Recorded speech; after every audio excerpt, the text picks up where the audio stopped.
Skeletonwitch.com, my metal mark. Here with Scott, here with Nate. It's called Skeletonwitch.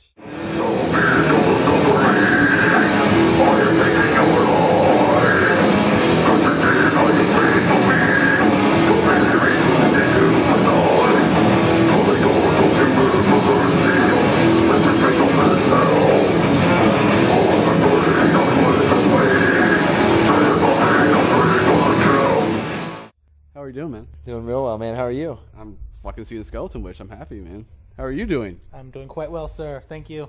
Everybody's doing well. You're here, obviously, with Devil Driver, but you're going out with Arch Enemy. Yeah. 2 days from now, like you said. How stoked are you to get on the tour that everybody's talking about, the tour of the year? Dude, really fucking stoked. I mean, shit. How would we not be? I suppose. I'm looking forward to it. I've heard a few of the Arch Enemy songs on some satellite radio, Yeah. and I like it quite a bit. So, other than that, we're also friends with Devil Driver, so I think it's gonna be cool. We actually saw them play at Summer Breeze in Germany. It was awesome. And then I saw Charlie play later in the night with Witchery, and got a chance to meet him, and he was fucking super cool. And we talked about the tour and hung out. You know, we're like, dude, we're gonna fucking party in the States and shit. You know, so it was really fun to meet him in Germany and hang out. And I already know that he's awesome, and everyone else has told us that the rest of the band is equally as cool. So stoked to meet him and hang out. Very cool. Well, obviously, the big news is October 11th, the new CD comes out. I heard on the studios that this is the best record yet, and y'all haven't made a bad record. So how does this one make it better? Well, I mean, it's just across the board. The production's better, the songwriting's better, just the technical playing that we do is better. I mean, the more you do anything, the better you become at it, or at least, you know, that should be the case anyway. You know, everyone always does say the usual shit, like, you know, the whole you paid for the whole seat, but you only need the edge. This is the most brutal motherfucker you've ever experienced, dude. You'll be dead after you listen to it. That kind of shit. But I mean, Your CD will kill you. yeah, but I mean, you know, it's just the best record we've done. I mean, the songwriting itself, you know, just across the board. You know, I'm not going to say that this is the most brutal thing on planet Earth. Yeah. That's not what we were trying to do anyway. You know, but anyway, if Nate wants to elaborate on why he thinks it's the best as well. I actually don't know. Yeah, I like it a lot. We introduced a few new elements. You know, it might be a little more evil, a little more musical, maybe even with a slight bit more emotion. Scott will joke, and then I'll get all serious, which is a total flip flop. No, it was just you know, just like he said, you know, the more you do shit, the more it comes naturally, and I think definitely this is the best one. Very cool. Now you'll have the new drummer, who is that him? That is him. Who just peeked his head in the window? Yeah, there he is. There he is. He ran away because I was talking about his karaoke earlier. Oh, dude. But, yeah, I watched the video. Yeah, but I want to know who else karaoke. Because somebody else did. They had to. Nate did. Nate did. What did you do? I sang Coal Miner's Daughter. That's beautiful. It was awesome. I think I don't think there's any footage of it, but it was amazing. Yeah. Yeah. Where was that at? It was in Indianapolis. Dustin played his final show with this band called The Dream Is Dead, and it was at this festival called Dude Fest in Indy. And then he finished the show, and then we went and watched him. And then we went to what was the nearest bar, which was this fucking. How would you fucking describe that place? Fucking amazing. It was called like the Bears Den at DJ's, and there was karaoke. So there's all these like old ass, just like, you know, all day everyday drunks singing, you know, anything from Kiss to So much country stuff too. Mellencamp and stuff. All horribly. It was pretty fucking like gummo in there. Yeah. Oh, dude, there was someone selling like they're like buy some of these koozies, like the Bears Den like beer koozies. They were like pushing it real hard, and then the reason was they're trying to get someone out of jail. They're like, this money's going to help Steve get out of jail. Like, what did Steve do? I don't know. It may not even have been Steve, but it was somebody. Yeah. They were like, yeah. He stole a shitload of Bears Den koozies.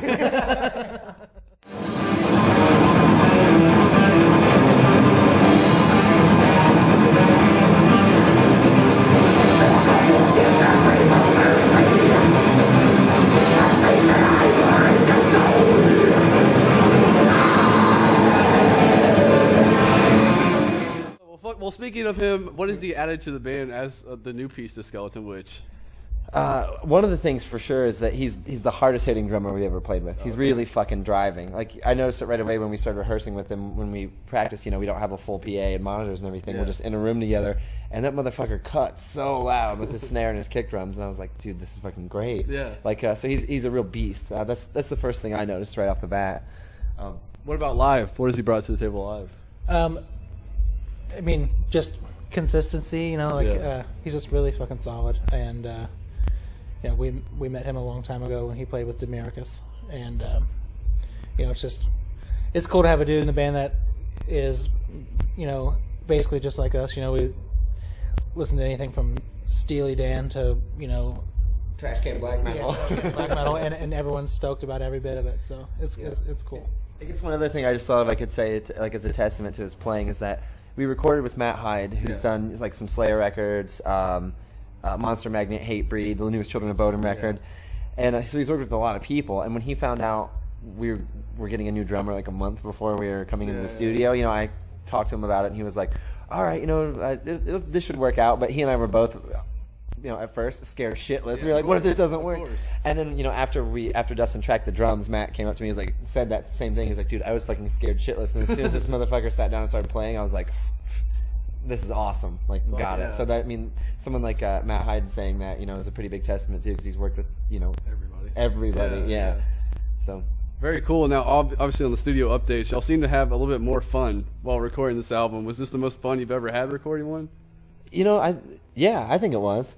For sure. Yeah, the place we lived in was awesome. It's like was an apartment complex, but it's right by like Warner Brothers Studios, so it's like where a lot of like B-list actors live when they're doing bullshit. It's where Corey, what was his name? OD'd. Corey Haim? Yeah. That's where he OD'd. Wow.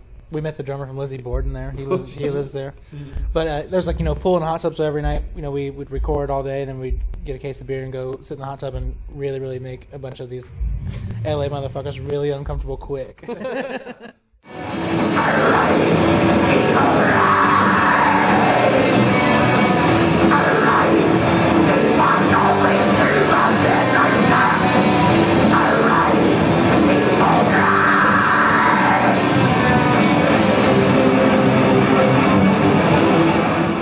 Well, if you could pick one song from the new, you've released two, you released one today, but if you could pick one song that people should listen to, what would you say it would be? That's really it's tough to pick just one, but since you're making me, well, they're all going to be good, so I have to choose one. Shit.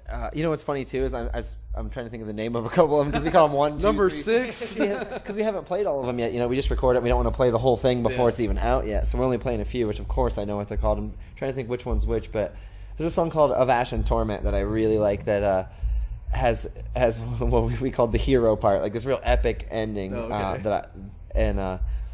I think because of that part, that might be my favorite. The other one is the one that has what I call that neoclassical kind of part, that black metal, like tremolo picked. Right, I have no idea what it's called. I was trying to think of that one because that one's the same one that also has that sweet rock and roll part right after the black metal part. Right. That's like shit. I wish Chance was here. I know.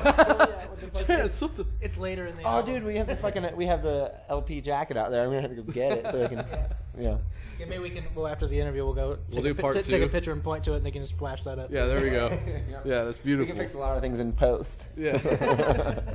Very cool. Well, I ask this every time, and it still hasn't happened yet. So me being a greedy Skeletonwitch fan, live DVD. When y'all aren't here, I still need Skeletonwitch in my life. So is there any talk of a live DVD? We actually did talk about a DVD, but we were too busy doing the new record, which of course is a top priority. But I don't know. We don't really know. There's nothing solidified, but we have a ton of fucking footage that the label owns and that we own both. And they're into the idea at some point of like compiling all this stuff. There's tons of live stuff, like those webisodes we did from Europe, the webisodes from the recording of the last record and this record, and just tons of different shit. So at some point we need to fucking assemble it all together and make sense of it. But everyone's too busy, focusing on this record at the label. Just have a huge box set of just like a VHS tape. VHS tapes. You have to buy the 8 VHS tape box set. It's gonna be full live concert, 3 hours. And it's a fucking flip book. It's so huge. Gotta have Godzilla to fucking do it for you. I don't know how to end an interview better, man. I mean, do you have anything last to say? Just as always, thanks to anybody who supported the band in any way at all. Bought a record, let us crash. Bought us a beer, hung out, whatever. We couldn't do it without the support. So, fucking A. Thanks. Hey. Thanks a bunch. Be good. Cheers on Metal Mark. New record October 11th. Buy it.